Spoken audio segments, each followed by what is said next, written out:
ketika hakim-hakim kita mendapatkan kenaikan gaji sampai 280%, mereka bisa semakin tegas, mereka bisa semakin profesional, semakin berani menghadapi para koruptor, tapi ternyata hari ini malah mengobral diskon kepada koruptor. Hukumannya diperpendek, hukumannya dikurangi, dan kalau kayak gini ya sebaiknya bagi saya langsung saja Setnov itu dibebaskan saja gitu.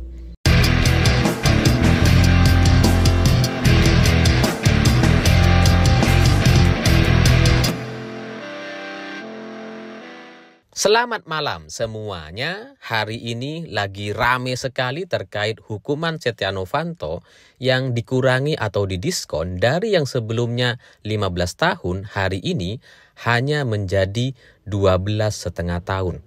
Ya tetap lama sih, tapi tetap saja itu dikurangi dan itu kemudian menimbulkan tanda tanya. Ini program apa lagi ini? Kok tiba-tiba ada pengurangan hukuman kepada koruptor?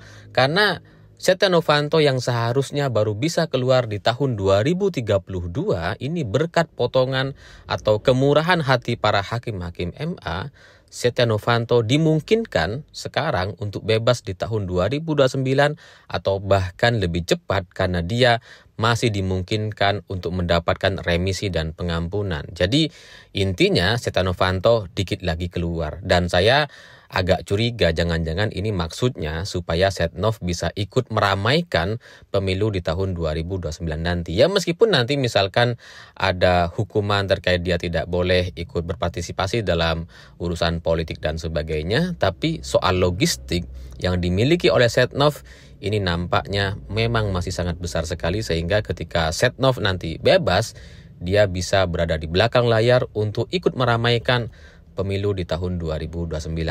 Ini kepentingan siapa dan siapa yang paling diuntungkan, itu bahasannya terpisah nanti. Tapi pada intinya hari ini saya nggak paham kenapa koruptor diberikan keringanan. Kenapa koruptor ini seperti sangat-sangat diperhatikan, sementara rakyat kecil atau kita-kita ini, itu kita nggak pernah loh mendapatkan keringanan-keringanan, misalkan cicilan motor, cicilan kredit, itu dipotong misalkan dipangkas dari yang biasanya kredit 3 tahun dipangkas jadi hanya 2 tahun.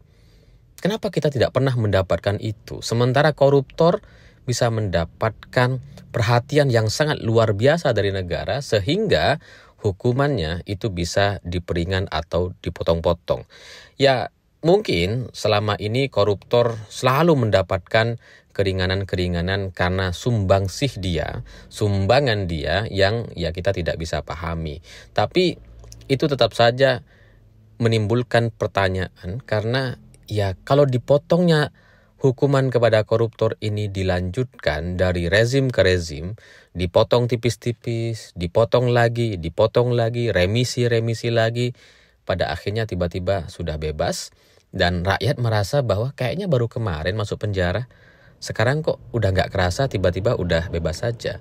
Tapi dari banyak kejadian, dari banyak peristiwa atau kebijakan-kebijakan pemotongan hukuman kepada koruptor, memang pada intinya rakyat atau masyarakat kita lebih bisa memaklumi. Ya mungkin karena para pejabat kita itu sangat pintar-pintar sekali sehingga paham betul bahwa masyarakat kita itu permisif sehingga kalau ada orang sudah dipenjara dan kemudian sudah bertahun-tahun di penjara, setelah itu memang sudah lumrah untuk kemudian dilakukan pemotongan karena beranggapan bahwa toh masyarakat juga pasti akan terima, toh masyarakat juga tidak akan mempermasalahkannya, toh masyarakat juga nampaknya sudah memaafkan karena yang bersangkutan sudah di penjara cukup lama. Ya dan itu pun kita masih agak ragu-ragu itu di penjaranya benar-benar di penjara atau ya hanya pindah tidur saja gitu. Dan hukum di negara kita yang penuh dengan promo-promo seperti ini, selalu ada diskon-diskon yang mengejutkan, diskon-diskon kejutan yang tidak bergantung kepada musim hujan atau musim kemarau. Ya ini yang menumbuhkan koruptor-koruptor baru di Indonesia. Ya karena mereka dijanjikan dengan satu pemotongan-pemotongan atau diskon-diskon yang menggiurkan. Sehingga koruptor-koruptor baru tumbuh dan muncul baru ya karena mereka berpikir toh kalaupun misalkan ketahuan nanti juga akan dapat potongan dan kalaupun dihukum ya cuma tinggal pindah tidur saja. Jadi koruptor yang mendapatkan vonis ringan, dia bersyukur dan sujud syukur. Tapi koruptor yang mendapatkan hukuman berat, dia juga akan bersyukur pada akhirnya karena yakin, karena berharap bahwa mereka juga akan mendapatkan potongan. Sementara di sisi lain yang juga agak menyakitkan bagi kita semua, karena peristiwa pemotongan hukuman terhadap Setnov ini itu terjadi di tengah-tengah pembicaraan yang belum selesai terkait kenaikan gaji hakim yang mencapai 280%. Jadi bayangkan para hakim-hakim kita itu gajinya dinaikkan, tapi hari ini para hakim-hakim kita jugalah yang menurunkan atau mendiskon hukuman koruptor. Kalau tahu gini sih ya jangan dinaikin gitu. Ya mungkin kalau gaji hakim tidak dinaikkan, koruptor gak dapat remisi, tetap dapat sih gitu ya. Tapi ya mending gitu. Mending negara kita berhemat, tidak menaikkan gaji-gaji hakim, toh pada akhirnya hakim-hakim kita sama saja. Pada akhirnya mereka juga akan memberikan keringanan-keringanan atau diskon-diskon promosi terhadap koruptor-koruptor di Indonesia. Kita berpikir awalnya ketika hakim-hakim kita mendapatkan kenaikan gaji sampai 280%, mereka bisa semakin tegas, mereka bisa semakin profesional, semakin berani menghadapi para koruptor, tapi ternyata hari ini malah mengobral diskon kepada koruptor. Hukumannya diperpendek, hukumannya dikurangi, dan kalau kayak gini ya sebaiknya bagi saya langsung saja Setnov itu dibebaskan saja gitu. Karena ya potongan 2,5 tahun itu kan nanggung gitu. Sekalian aja dipotong 5 tahun gitu ya. Toh pada akhirnya hakim-hakim kita tetap dihujat, tetap dikritik, tetap dipertanyakan. Toh gajinya tetap juga akan naik 280%. Kenapa nggak sekalian aja gitu? Kalau potongannya 2,5 tahun hari ini, psikologi masyarakat sepertinya tidak terlalu kritis, tidak terlalu berontak atau memprotes gitu. Tapi seandainya potongannya menjadi 5 tahun atau langsung bebas bulan depan gitu ya mungkin itu akan menimbulkan demonstrasi, dan dengan begitu mungkin para hakim-hakim kita bisa lebih melihat aspirasi masyarakat atau warga hari ini. Tapi ya mungkin itulah bagian dari kebijaksanaan dan kecerdasan para hakim kita. Makanya kemudian potongannya hanya dipotong 2,5 tahun, dan mungkin nanti akan ada potongan-potongan lagi untuk mempercepat agar Setnov ini bisa keluar dari penjara sebelum tahun 2029. Dan dengan begini ya kalau koruptor diperhatikan betul oleh negara, kemudian mendapatkan hukuman diskon, dan gaji hakim menjadi naik sampai ratusan persen, 250%, sementara itu tidak pernah terjadi kepada para buruh dan UMR kita.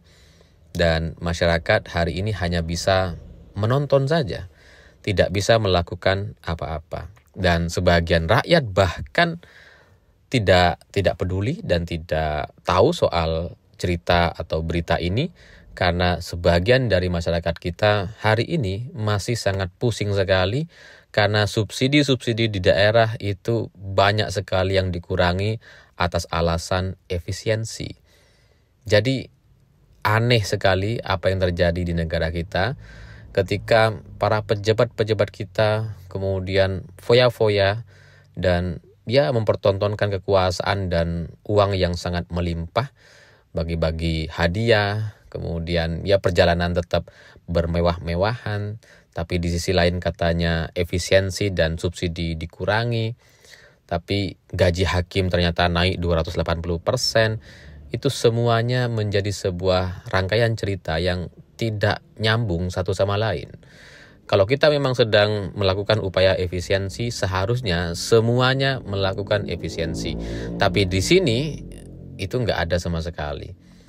Bagaimana ceritanya gaji hakim bisa naik 280%, padahal katanya kita sedang efisiensi. Padahal katanya kita sedang melakukan pengurangan-pengurangan sampai kemudian CPNS yang seharusnya bisa segera ditempatkan, itu kemarin sempat lambat sekali untuk penempatan, atau bahkan sampai sekarang masih belum ada yang mendapatkan penugasan. Jadi ya kita memusingkan satu cerita atau keinginan-keinginan para pejabat yang tidak nyambung antara apa yang diucapkan dengan kenyataan yang sedang mereka lakukan. Mereka bilang efisiensi, tapi ternyata tetap bermewah-mewahan. Mereka bilang hakim ini akan mendapatkan kenaikan gaji supaya lebih profesional, ternyata kok sama saja. Jadi bagi Pak Setnov Al-Bakpawi yang dulu kepalanya pernah benjol sebesar bakpao katanya, ya mungkin dengan hukuman yang sudah dijalani, ya mungkin hari ini dia sudah lebih bisa dimaafkan oleh masyarakat sehingga potongan 2,5 tahun itu tidak mendapatkan protes yang cukup besar di kalangan mahasiswa atau demonstran atau masyarakat kita. Karena dianggap ya sudah menjalani hukuman.